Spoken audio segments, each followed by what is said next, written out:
언론을 통해 어떤 어려움이 있는지 정보를 접하고 있다. 오늘 간담회에서 나온 말씀 잘 새겨듣고 참고할 내용을 잘 전달해 조치하도록 하겠다고 말했습니다. 지난 24일 국회의원 회관 일지로 위원회 사무실에서 열린 프랜차이즈 예상매출 서면 제공의 한계 및 개선 방안 간담회에 참석한 김대관 공정거래위원회 가맹거래정책과장은 이같이 밝혔습니다. 이날 간담회에 참석한 김대관 과장은 더본코리아의 허위 과장된 매출 및 수익률 사례, 재구매율 저조로 매출 급락 기만적 정보 제공 등 연돈 볼카츠 점주들의 피해 사례를 모두 경청했습니다. 공교롭게도 이날 공정위는 서울 강남구 더본코리아 본사의 조사관을 급파해 허위 과장 광고 의혹에 대한 자료를 확보하고 현장 조사를 진행했습니다.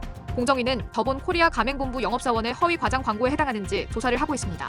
통상 공정위 현장 조사는 관련 혐의가 발견되거나 추가 조사 차원에서 이뤄집니다. 이런 점을 고려해볼 때 공정위에서 더본코리아의 허위 과장 광고에 대한 혐의를 포착했을 가능성이 높고 징계 부과로 이어질 수 있습니다. 가맹사업법에선 가맹본부가 사실과 다르게 정보를 제공하거나 사실을 부풀려 정보를 제공하는 행위를 금지하고 있습니다. 이를 어기면 5년 이하의 징역 또는 3억 원 이하의 벌금에 처할 수 있습니다. 김재희 민변 민생위 공정경제팀장 변호사는 연돈 볼카츠는 방송과 가맹본부 대표의 인지도를 발판으로 무분별한 가맹점 출점이 감행됐다면서 예상 매출액 산정서 제도의 취지를 몰각하는 방식의 허위과장 정보 제공 및 기만적 정보 제공 등 위법 행위가 있다고 설명했습니다. 그는 또 연돈 볼카츠 사원에 대해 가맹사업 법규를 엄격히 적용해 위법을 조사하고 향후 같은 피해가 일어나지 않도록 예상 매출액 산정서 제공 등 제도를 정비할 필요가 있다고 말했습니다. 김남근 더불어민주당 의원은 간담회에서 백종원 대표 등을 올해 국정감사에 출석시켜 해당 문제들에 대해 자세히 살펴볼 것이라고 말해 상장을 앞둔 더본코리아에 큰 악재로 작용할 전망입니다. 이강일 민주당 의원 역시 검토 중인 것으로 안다면서 다른 여러 의원실에서도 증인 요청을 했을 것이라고 답했습니다. 더본코리아 연돈 볼카츠 점포 개설 담당자는 월 매출 3천만 원을 제시했다고 점주 협의회를 주장하고 있습니다.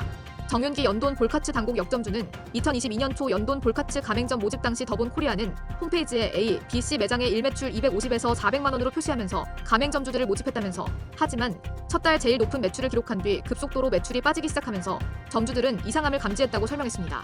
그는 점주들이 요청해 22년 7월, 9월, 11월에 세 차례에 걸쳐 본사와 간담회를 하고 매출 상승 및 수익성 개선을 위해 고민했으나 신제품 출시, 브랜드 전환 외에는 대책이 없었다고 덧붙였습니다. 당시 더본코리아 창업 담당자는 정윤기 점주에게 신림 상권의 경우 월 3,500만 원, 4천만 원의 매출, 수익률 20%를 장담했다고 합니다. 이 시기 백종원 대표는 골목식당의 이슈를 등에 업고 가맹점을 늘리기 시작했습니다. 연돈 볼카츠 점포들의 매출이 감소하는 와중에도 본사의 영업은 지속됐던 것으로 알려졌습니다. 안현련 연돈 볼카츠 부산 화명역 점주는 2022년 7월 수도권 지역의 점포들이 한 두 달 만에 매출이 급락해 점주들의 요청으로 분사 간담회까지 한 상황에서 국내 대표 프랜차이즈인 더본코리아는 지방까지 가맹 사업을 확장했다고 목소리를 높였습니다. 특히 허위 과장 광고를 하면서까지 상식을 벗어나 무리한 오픈을 한 건 더본코리아의 상장을 앞두고 이뤄진 게 아닌지 합리적 의심을 하게 된다고 판단했습니다. 그는 더본코리아에 오픈만 시켜놓고 보자는 식의 사업 마인드가 문제라면서 프랜차이즈 브랜드가 20개가 넘지만 백다방, 홍콩반점을 제외하고 대부분 브랜드가 어려움을 겪거나 폐점을 했다고 설명했습니다. 최규호 연돈 볼카츠 물레점주는 오픈 초기 매출 상위 점포들이었고 이번 행사에서도 1위, 3위 매장이 포함됐다면서 4천억 원 매출, 600만 유튜버들, 유명 연예인을 거느린 본사에 감히 맞서는 건 또 다른 피해자가 나오지 않았으면 하는 마음이다라고 말했습니다.